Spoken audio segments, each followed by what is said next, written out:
नमस्कार दोस्तों।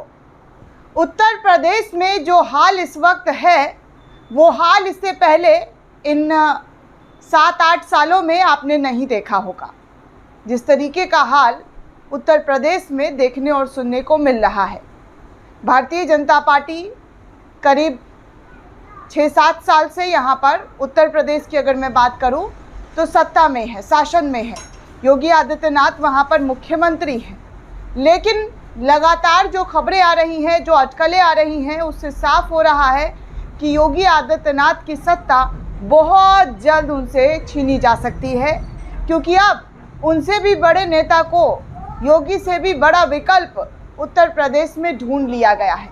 एक एक करके तमाम खबरें आपको बताऊंगी कि उत्तर प्रदेश की सियासत में किस तरीके से हलचल मची हुई है और कौन कैसे बागी हो रहा है, वो देखने वाली बात है दोस्तों। इससे पहले विधायक मुखर्ता के साथ आवाज़ उठा रहे थे, अब सांसदों ने भी आवाज़ बुलंद करना शुरू कर दिया है।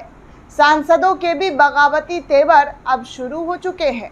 उत्तर प्रदेश में एक के बाद एक तस्वीरें लगातार बीजेपी के लिए डरावनी साबित हो सकती है।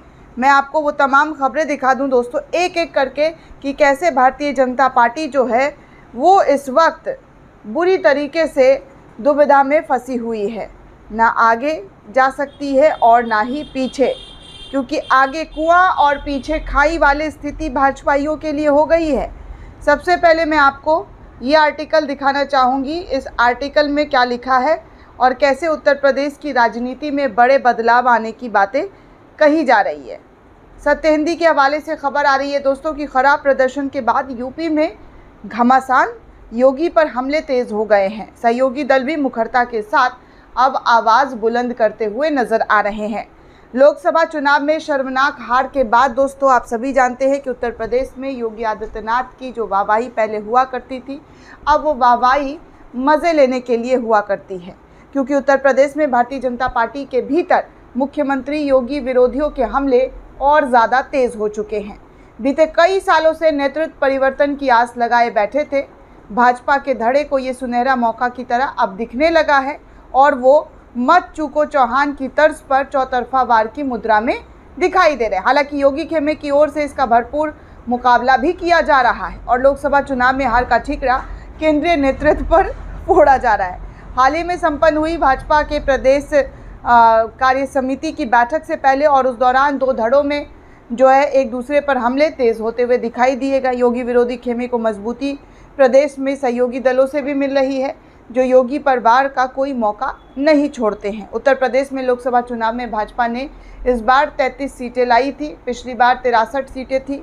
तो इसके बाद बीजेपी के तमाम कार्यकर्ता और योगी विरोधी जो हैं वो इस पर मुखर्ता के साथ बोलते हुए नज़र आ रहे हैं। सबसे पहले दोस्तों मैं आपको बता दूं कि कई रिपोर्ट आए हैं और उन रिपोर्टों के कारण के अलावा भीतरघात, प्रशासन के भाजपा कार्यकर्ताओं की अनदेखी, बेलगामी, नौकरशाही सहित कई कारण योगी के खिलाफ जाते हुए बताई जा रहे हैं।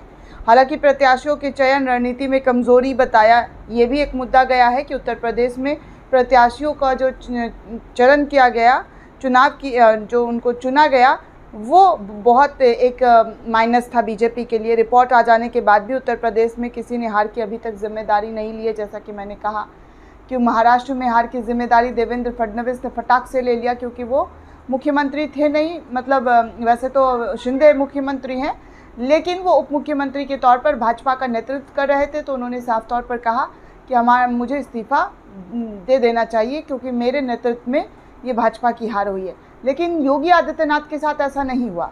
उत्तर प्रदेश में ऐसी तस्वीरें सामने नहीं आई कि कोई आकर कहे कि हाँ मेरी वजह से ये गलती हुई है, मैं इसका बागडोर लेता हूँ, मैं इसकी जिम्मेदारी लेता हूँ। नहीं, यहाँ पर कुर्सी प्रेम इतना ज़्यादा है कि कोई जो है अपने ऊपर आँच आने दे ही नहीं रहा है।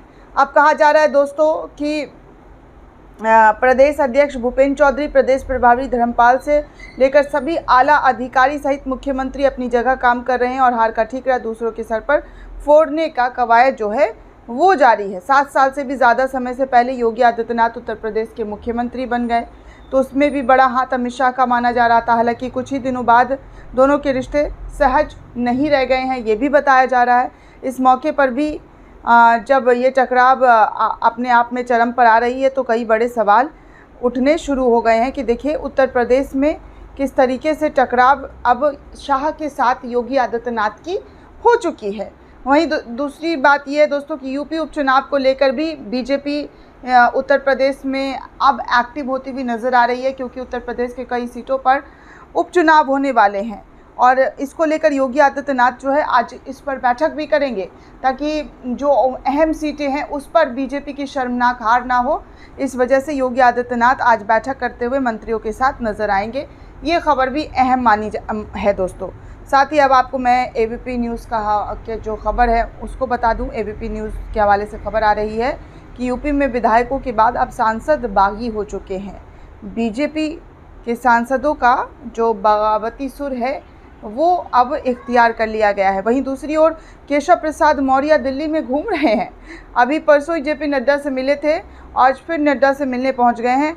एनडीटीवी के हवाले से ये खबर सामने आई है। देखिए एनडीटीवी लिखता है कि केशव प्रसाद मौर्य भाजपा मुख्यालय पहुंचे हैं, जेपी नड्डा से कर रहे हैं मुलाकात। अब सोचिए 2 दिन पहले मुलाकात की है और एक बार फिर से मुलाकात और बात, तो ऐसे में आप समझ रहे हैं कि उत्तर प्रदेश की राजनीति में एक बहुत बड़ा भूचाल आने वाला है और उस भूचाल को कोई नहीं रोक सकता है।